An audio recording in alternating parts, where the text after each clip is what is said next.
If you love teriyaki chicken or just teriyaki sauce, but you've been avoiding it because of the bites, points, and calories, well, I've got the perfect solution for you here. This is my take on teriyaki chicken. So low in bites, points, and calories, you won't mind having a little bit of rice with it, or whatever you feel like serving it with. So if you'd like to see how this is done, stick around because it's coming up next.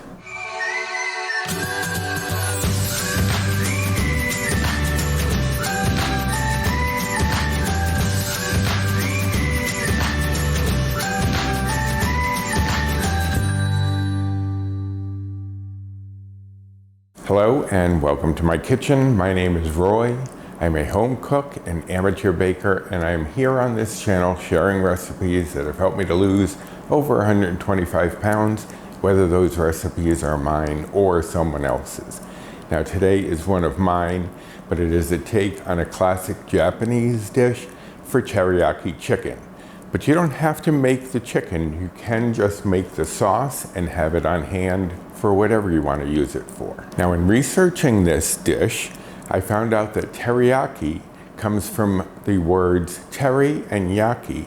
Teri means shiny or luster, and yaki means grilled or broiled. So it's kind of like making a shiny grilled chicken.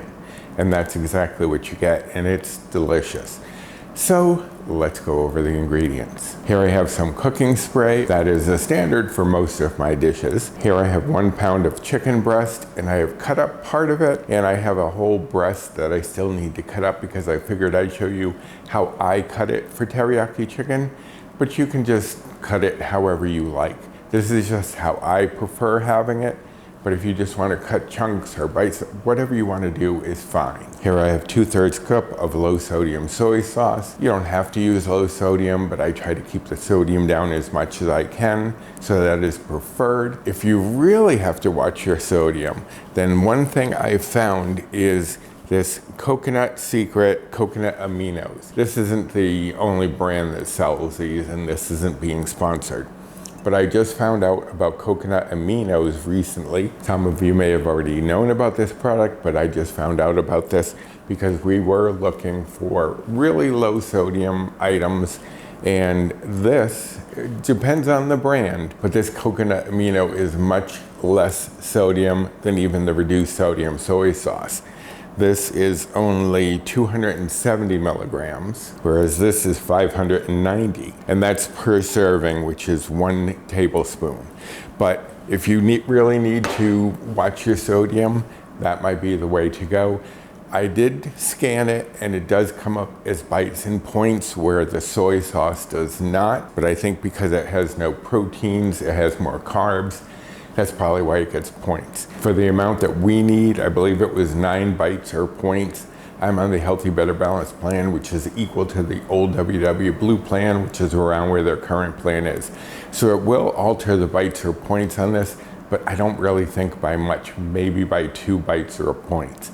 But if you're really watching your sodium, that might be the way to go. Here I have 1/3 cup of water, and that's just gonna help us to thin down the soy sauce a little bit and allow this to reduce and get that flavor really concentrated. Here I have 3 tablespoons of brown sugar replacement. You could use white sugar replacement. I know some people may have trouble finding the brown sugar replacement, but you can find it online easily enough. But if you only have the white, you can use that. It's just the caramel notes in the brown sugar replacement really enhance the teriyaki flavor. Here I have 1 tablespoon of cornstarch, and I tried to use as little as I could to reduce this and not make the bites or points go up. So I'm using 1 tablespoon, and here I have an empty bowl for 1.5 tablespoons of cold water, because I'm gonna make what is called a cornstarch slurry, where you mix cornstarch with some cold water. You wanna make sure it's cold, because once it hits hot water, perhaps even warm, although I don't like to chance it, so I make sure it's cold water, it will start to clump as soon as it hits the heat. So you want to make sure you spread it out into cold liquid before you do this. It doesn't even have to be water, depending on what you're doing. It could be almond milk, it could be skim milk, it could be whatever. But you want to make sure that it's cold. And here I have 3/4 teaspoon minced garlic and 3/4 teaspoon minced ginger. Now that is preferred if you don't have access to minced ginger. You could get away with using some dry ginger and it would be comparable, but the little bite that you get from fresh ginger is much better than what you would get from dried. All right, so those are all of the ingredients. I'll be back in a moment to show you how I cut up the chicken for teriyaki, and then we will move on. All right, so in my haste to get this prepared and to make sure that this item stayed frozen, I forgot to bring out the vegetables. I have here a 12-ounce package of stir-fry vegetables, and we're going to use those just frozen. You don't have to thaw them out, so don't worry about that. That's why I was trying to keep them cold and totally forgot to bring them out.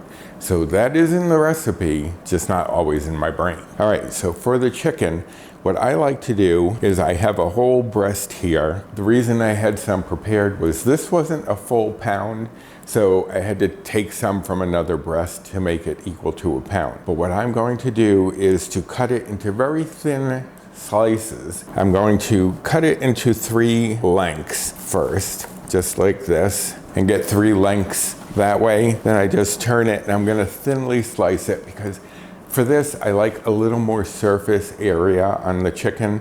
And you can see here what I'm talking about. It's a little thin, but a little long, and that's what I'm going for. So I'm just going to now thinly slice across the chicken. And as I said, if you want to do it another way, that's fine. This is just the way I like to do it when I'm making an Asian dish. It gets more surface area, it's a little thinner, it's quicker to cook. You do it as you want to do. And you just want to try to get them as uniform as you can. Once you get to the end, they're going to be a little smaller, so you can leave them a little thicker. So that's all there is to that.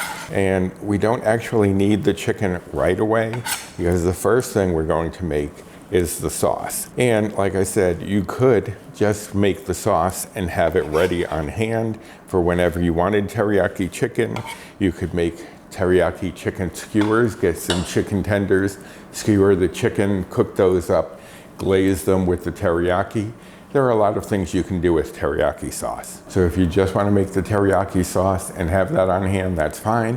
But I'm going to show you a complete meal once I've washed my hands.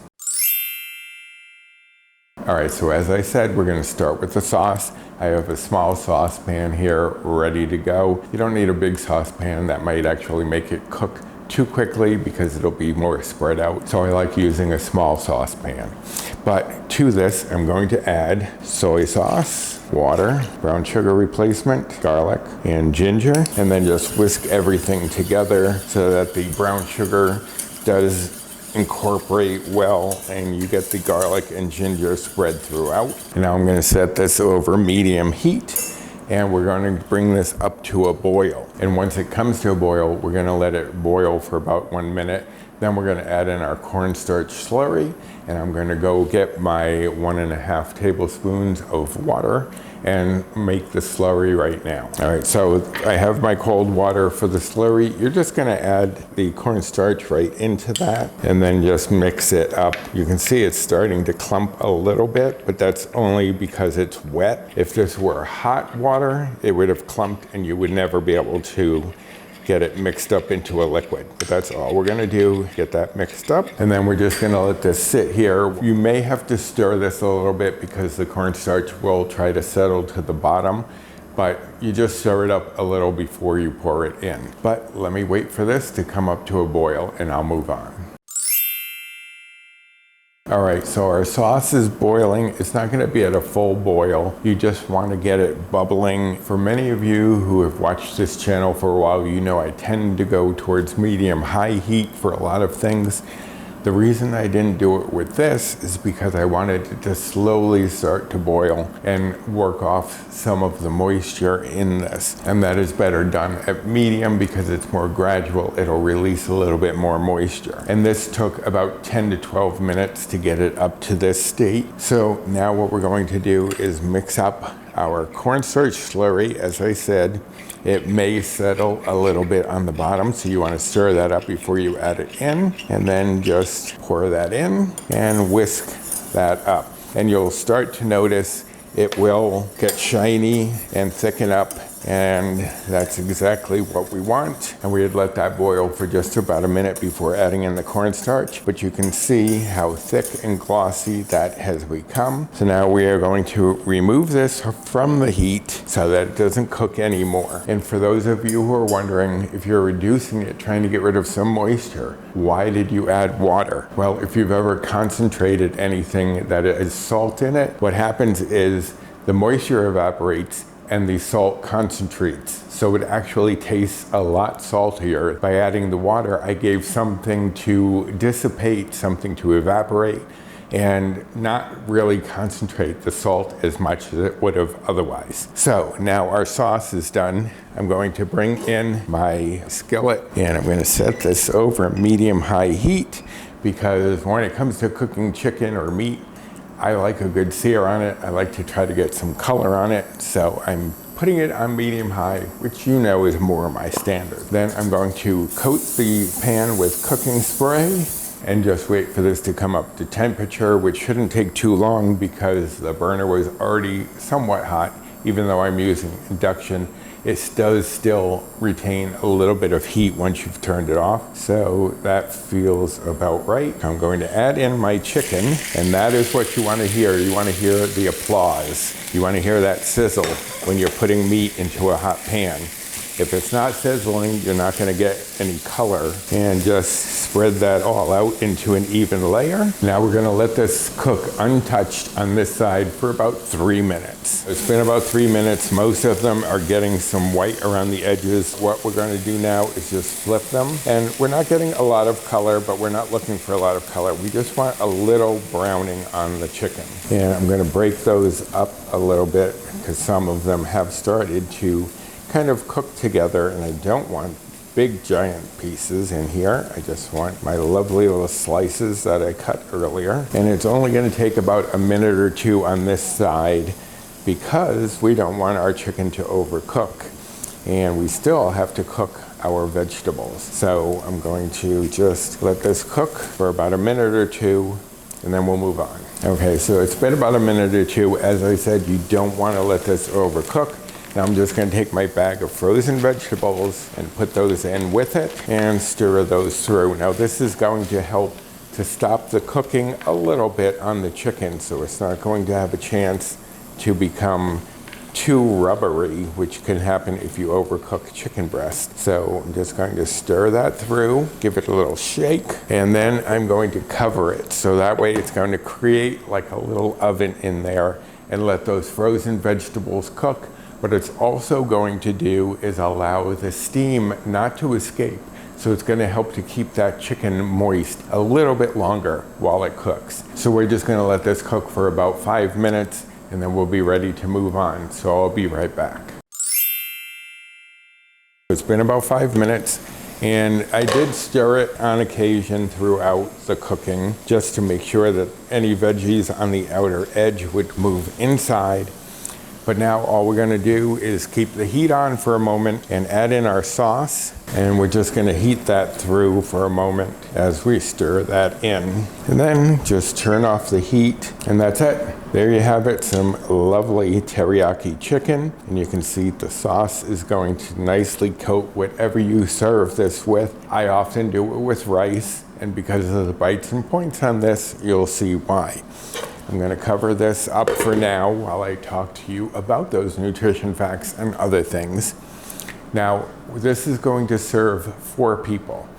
And as I said, you could do it over rice, cauliflower rice, pasta. You could do it over zoodles. You can serve this however you like. For just 1 serving of this, it's going to be 0 Better Balanced Bites or Old Blue Points. Now, if you were following calories, the calories for one serving would be 318. And if you are following macros, the fat would be 6.3 grams. Saturated fat would be 1.4 grams. Protein would be 24.1 grams. Carbs would be 52 grams. Fiber would be 6.6 grams. And sugars would be 3.7 grams for one serving of this teriyaki chicken. But that's all there is to it. Quick, easy, and delicious. So whether you're just in the mood for Asian food or you need a quick weeknight meal, I've got you covered with this.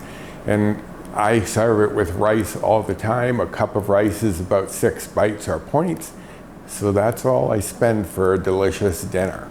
But I hope that you enjoyed this recipe and this video, and if you did, I'd appreciate you doing the usual like, subscribe, comment, share, and hit that notification bell for the next time I upload any sort of video. I am going live tomorrow, Saturday the 21st at 2 p.m., so if you can join me, that would be great. And if you are looking for the recipe for this video, it will of course be linked down in the description box. I'll have the link directly to this recipe as well as to the blog itself and many, many other things that may be of interest. So don't forget to check out the description box down below. But now I think it is time to have a delicious lunch, and I hope you will be doing the same yourself very soon. So until next time, bye.